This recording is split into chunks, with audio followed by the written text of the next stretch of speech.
Notre projet à la base, c'était d'avancer par rapport à notre salle d'informatique où on avait 12 PC et on avait des classes de 25 élèves.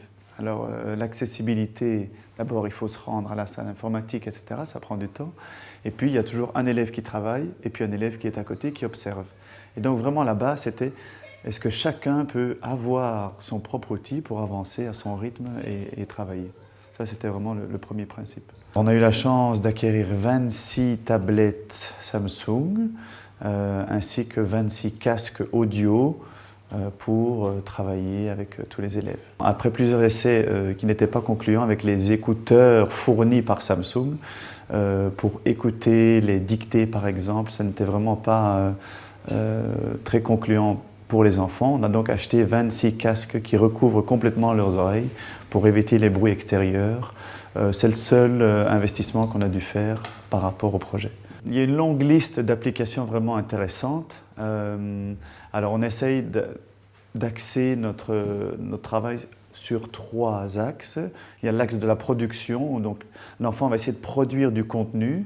Alors on a l'application Etiglis où il peut produire des questionnaires, on a le Polaris Office où on peut produire du texte, du traitement de texte.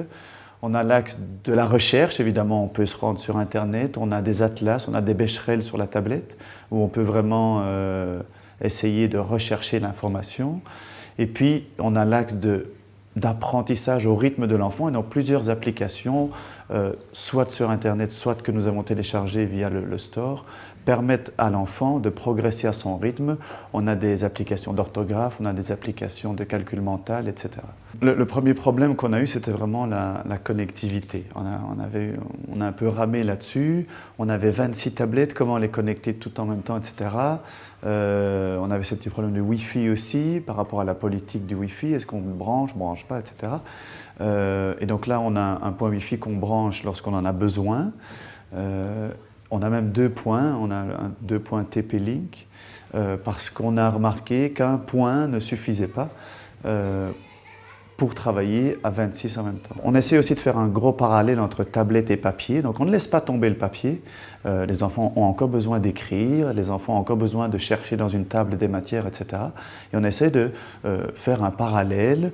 Par exemple, un projet pourra d'abord être fait sur papier, essayer de le réaliser sur papier et puis de le transposer sur le support numérique. Ça ouvre un éventail de possibilités en plus, c'est un outil pédagogique en plus, sans oublier le reste.